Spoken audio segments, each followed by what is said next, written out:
L'heure de la culture avec Jean Chamoulot. Bonsoir. Bonsoir Alexandra. Jean, on va commencer d'abord avec des petites idées de sortie. Oui, c'est ça, et commençons par la réouverture de l'un des plus grands musées français, celui de la Marine. Après 6 ans de fermeture, il rouvre enfin ses portes. Alors pendant les travaux, l'ensemble des 980 œuvres que vous voyez à l'image ont été restaurées, comme ce magnifique scaphandre, mais aussi des maquettes de bateaux vraiment superbes, ou encore 13 tableaux qui représentent les ports français au XVIIIe siècle. Le musée de la Marine, c'est au Trocadéro, au Palais Chaillot. Une réouverture de musée et une expo sur l'Égypte aussi. Oui, c'est ça, Alexandra, parce qu'il n'y a pas que Paris, il y a des musées, des expositions. Et partons ce soir à Limoges pour une magnifique exposition sur l'Égypte antique, une passion française. Alors cette exposition, elle invite le visiteur à suivre Jean-André Périchon en Égypte à la fin du 19e siècle. Cet ingénieur passionné d'égyptologie a collecté près de 4000 pièces et la moitié d'entre elles est déjà rentrée dans ce musée au moment de sa mort en 1931. Mais pour la première fois, historiens et égyptologues ont étudié l'ensemble des œuvres du musée, ce qui fait que le parcours nous emmène à la découverte de ces pièces phares, des pièces impressionnantes dont de nombreuses œuvres n'ont jamais été sorties de musée. Il y a aussi des œuvres qui ont été prêtées par le musée du Louvre ou encore le musée de Bruxelles.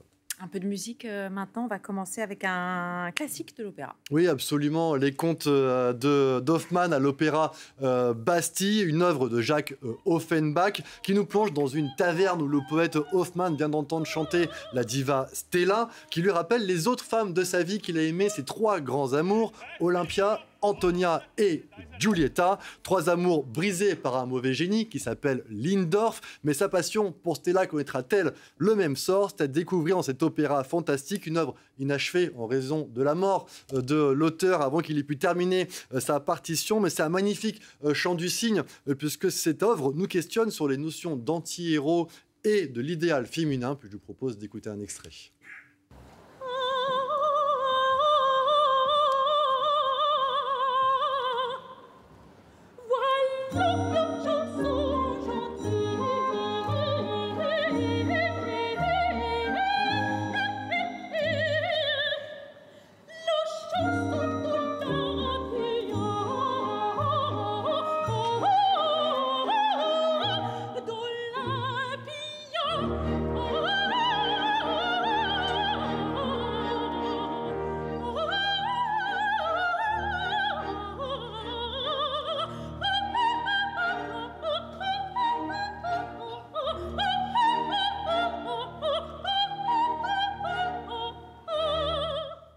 De la voix. Hein. Oui, je le fais pas mal, oui. On vous écoute. C'était moi qu'on entendait là. C'était vous qui doublez en fait. Ouais, c'est ça. Je ne demanderai pas une imitation en direct, Alexandra, promis. Un spectacle donc de 3h30 qui débute le 30 novembre et jusqu'au 27 décembre. C'est donc à l'Opéra Bastille à Paris. Un autre genre de musique maintenant pour un concert, ça sera vendredi à Paris. Ouais, c'est ça. Alors complètement autre chose. On passe à un autre style. Il s'agit des Anglais de Archive qui font leur grand retour en France pour une date unique. Ça sera ce vendredi à Bercy, donc à Paris. Le groupe de rock progressif aux notes électro, voire parfois hip-hop, présentera son 12e et nouvel album qui s'appelle Call to the Arms and Angels, un album intimiste aux notes parfois joyeuses, parfois mélancoliques.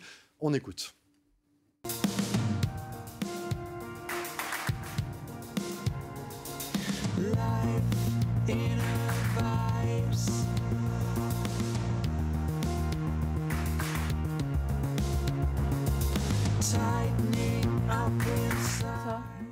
C'est sympa. Ouais, c'est sympa, ça change un peu. Ouais, c'est pas mal. Jean, vous vous arrêtez ce soir sur le retour d'une grande saga des années 80. Oui, c'est ça, on va faire un petit jeu. Vous pouvez jouer aussi, Mathieu, vous pouvez jouer chez vous. Je vais vous faire écouter le générique d'un film. Vous allez me dire, voilà, si vous reconnaissez le film.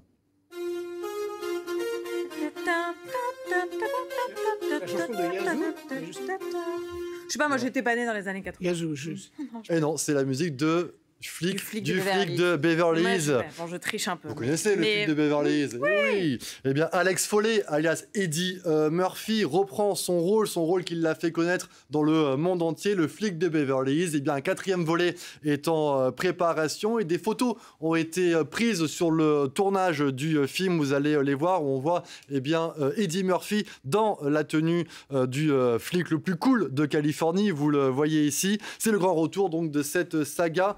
30 ans après la sortie du tout premier film. Alors, le lieutenant William Billy Rosewood sera aussi présent dans ce film, tout comme le sergent John Taggart, qui sont également de la fête. Le flic de Beverly Hills doit sortir en 2024, mais non pas sur vos écrans, sur Netflix. Alors, on n'a pas encore une date de sortie exacte, mais il devrait sortir en 2024. En tout cas, c'est vrai que les films des années 80, ça continue à bien marcher Ben encore oui, aujourd'hui. ils se refont une petite jeunesse, en fait, les sagas des années 80. Vous vous souvenez, le dernier en date, c'était Indiana Jones, par exemple, qui s'est offert un 5e volet, un film qui a eu aussi beaucoup de succès au cinéma, avec un Harrison Ford en grande forme La et musique, rajeuni. on aurait deviné tout de suite, là. Hein. Ah, la musique, c'était plus simple. Oui, la musique, Ça aurait plus été connue, plus simple, peut-être Indiana Jones. La musique de Top Gun aussi, peut-être. Oui, mais Parce que c'est Top plus Gun récent, aussi. parce qu'on en a Plus parlé récent, récemment. parce que lui aussi, Avec il a fait Tom son Cruise. retour, il reprend du service, Tom Cruise.